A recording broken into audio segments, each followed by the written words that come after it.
இன்னைக்கு நம்ம avenger secret wars comic சீரிஸோட இஷ்யூ 10ல இருக்கோம். ப்ரீவியஸ் இஷ்யூ பார்க்காதவங்க ப்ளீஸ் போய் செக் பண்ணிட்டு வந்துருங்க. நம்ம சேனல்ல ஆல்ரெடி அப்லோட் பண்ணிட்டோம். இந்த இஷ்யூ 10ஓட இந்த சீக்ரெட் வார்ஸ் காமிக் சீரிஸ் முழுவதுமா முடிவடையுது. இது மாதிரி அடுத்த காமிக் சீரிஸை பத்தி எக்ஸ்பிளைன் பண்ணலாம் அப்படின்றத கமெண்ட்ல சொல்லிட்டு அப்படியே நம்ம சேனலுக்கு சப்ஸ்கிரைப் தட்டி விட்டுருங்க. வீடியோ கிக் ஆஃப் பண்ணிடலாம். லாஸ்ட் இஷ்யூல பிளாக் பேந்தர் அவர் கையில போட்டிருந்த இன்ஃபினிட்டி கார்டட்ல இருந்து ஒரு இன்ஃபினிட்டி ஸ்டோனை எடுப்பாரு. இது வரைக்கும் லாஸ்ட் இஷ்யூல பார்த்திருக்கோம். பிளாக் பேந்தர் அவர் கையில போட்டிருந்த இன்ஃபினிட்டி கார்டட்ல இருந்து எடுத்தது டைம் ஸ்டோன். பிளாக் பேந்தர் அந்த டைம் ஸ்டோனை எடுத்ததும் டைம் டிராவல் பண்ணிடுறாரு. பிளாக் பேந்தர் டைம் டிராவல் பண்ணி எர்த் 616 எர்த் 16 ரெண்டு யூனிவர்ஸ் ஒன்னோட ஒண்ணு மோதி அழியறதுக்கு முன்னாடி பிளாக் பேந்தர் வக்காண்டாக்கு போயிடுறாரு. வக்காண்டால என்ன நடக்குது அப்படின்னு பிளாக் பேந்தர் மறைஞ்சிருந்து பார்க்க அவருக்கு முன்னாடி வக்காண்டா நாட்டை சேர்ந்த மக்கள் பேசிட்டு இருக்காங்க. அவங்க என்ன பேசுறாங்க அப்படின்னு பிளாக் பேந்தர் ஒளிஞ்சிருந்து ஒட்டு கேட்க ரெண்டு யூனிவர்ஸ் ஒன்னோட ஒண்ணு மோதி அழிஞ்சிருக்கும். நல்ல வேளை அது மாதிரி எதுவும் நடக்கல. ஒருவேளை ரெண்டு யூனிவர்ஸ் ஒன்னோட ஒண்ணு மோதி இருந்தா அந்த யூனிவர்ஸ்லயும் சரி நம்ம யூனிவர்ஸ்லயும் சரி ஒருத்தர் கூட உயிரோட நிறைய இருந்திருக்க முடியாது அப்படின்னு பிளாக் பேந்தர் முன்னாடி ரெண்டு பேரும் பேசிட்டு இருக்க அவங்க பேசுறத கேட்டதும் பிளாக் பேந்தர் அவர் ஒளிஞ்சிருந்த இடத்துல இருந்து எழுந்திருச்சு அவங்க கிட்ட போய் என்ன சொல்றீங்க, ரெண்டு யூனிவர்ஸ் ஒன்னோட ஒண்ணு மோதி அழியலை அப்படின்னு பிளாக் பேந்தர் அவங்க முன்னாடி பேசிட்டு இருந்தவங்க கிட்ட கேட்கிறாரு. அதுக்கு அவங்க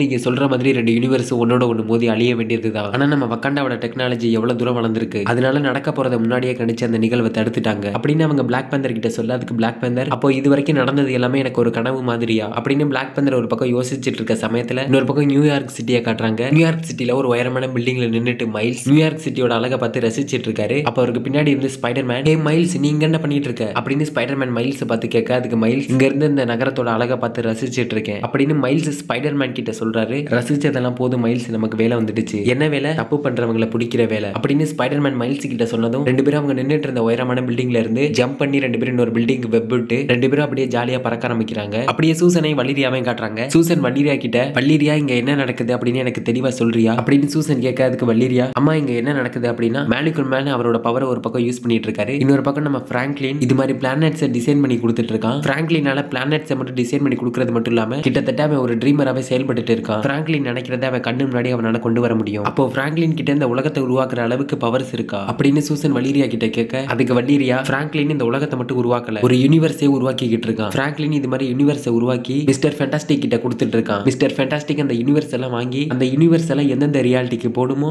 அந்த ரியாலிட்டிக்கு அந்த யூனிவர்ஸ் எல்லாம் தூக்கி வீசிட்டு இருக்காரு. மிஸ்டர் ஃபேண்டாஸ்டிக் கிட்ட யூனிவர்ஸை தூக்கி வீசுற அளவுக்கு பவர்ஸ் இல்லனாலும் மேலிகுல் மேன் இப்ப மிஸ்டர் ஃபேண்டாஸ்டிக் கிட்ட யூனிவர்ஸை தூக்கி வீசுற அளவுக்கு பவர்ஸ் அவர்கிட்ட கொடுத்திருக்காரு. அதை வச்சுதான் மிஸ்டர் ஃபேண்டாஸ்டிக் அந்த யூனிவர்ஸை தூக்கி வீசிட்டு இருக்காரு. இதுதான் இங்க நடந்துட்டு இருக்கு, அதான் நீங்க பாத்துட்டு இருக்கீங்க அப்படின்னு வல்லிரியா சூசன் கிட்ட சொல்ல அப்போ பிராங்க்லின் மிஸ்டர் ஃபேண்டாஸ்டிக் கிட்ட நம்ம இவ்வளவு பண்ணிட்டு இருக்கமே நம்மளாம் யாரு, நம்மளாம் சூப்பர் ஹீரோஸா அப்படின்னு பிராங்க்லின் மிஸ்டர் ஃபேண்டாஸ்டிக் கிட்ட கேட்க இது பண்ணா சூப்பர் ஹீரோஸ் அது பண்ணா சூப்பர் ஹீரோஸ் கிடையாது அப்படின்லாம் ஒண்ணு கிடையாது. யாரு நல்லது பண்றாங்களோ அவங்க தான் உண்மையான சூப்பர் ஹீரோஸ். இப்போ நம்ம நல்லது தான் பண்ணிருக்கோம், அப்ப நம்ம தான் சூப்பர் ஹீரோஸ், நம்ம தான் சூப்பர் ஹீரோஸ் அப்படின்னு பிராங்க்லின் கத்திக்கிட்டே துள்ளி குதிச்சு வல்லிரியாவை பார்த்து வல்லிரியாவா சூப்பர் ஹீரோஸ் விளையாட்டு விளையாடுவோம் அப்படின்னு பிராங்க்லின் துள்ளி குதிச்சுட்டு வல்லிரியாவை பார்த்து சொல்லிட்டு ஓடி வர ஆரம்பிக்கிறான். அப்ப சூசன் மிஸ்டர் ஃபேண்டாஸ்டிக் கிட்ட நீங்க இல்லனா எங்களால எதுவுமே முடிஞ்சிருக்காது, உங்களுக்கு எப்படி நன்றி சொல்றது கூட எனக்கு தெரியல அப்படின்னு சூசன் மிஸ்டர் ஃபேண்டாஸ்டிக் கிட்ட சொல்ல எதுக்கு நன்றி எல்லாம், நீங்க இல்லனா என்னால கூட ஒண்ணும் பண்ணிருக்க முடியாது, அப்போ நான் தான் உங்களுக்கு நன்றி சொல்லணும் அப்படின்னு சூசனும் மிஸ்டர் ஃபேண்டாஸ்டிக்கும் பேசிட்டு இருக்கும்போது அப்படியே டாக்டர் டூமோட கோட்டையை காட்டுறாங்க. டாக்டர் டூம் அங்க நின்னுட்டு அவரோட மாஸ்க கலட்டுறாரு. அந்த மாஸ்க்குள்ள அவரோட செதஞ்சு போன முகம் பழைய செதஞ்சு போன முகம் மாதிரி இல்லாம ஒரு புது முகமா இருக்கு. அதை நினைச்சு டாக்டர் டூம் சிரிக்க ஆரம்பிக்கிறாரு. இதோட இந்த சீக்ரெட் வார்ஸ் காமிக் சீரிஸ் முடிவடையுது. எல்லாருக்குமே இந்த காமிக் சீரிஸ் பிடிச்சிருக்கும் நம்புறேன். இந்த சீரிஸ் உங்களுக்கு பிடிச்சிருந்தா அப்படியே இந்த வீடியோக்கு ஒரு லைக் போட்டு இந்த காமிக் சீரிஸோட ரிவ்யூ என்னன்றத கமெண்ட்ல சொல்லிட்டு இது மாதிரி அடுத்த காமிக் சீரிஸை பத்தி எக்ஸ்பிளைன் பண்ணலாம் அப்படின்றதை கமெண்ட்ல சொல்லிட்டு அப்படியே நம்ம சேனலுக்கு சப்ஸ்கிரைப் தட்டி விட்டுருங்க. அடுத்த வீடியோல பார்க்கலாம்.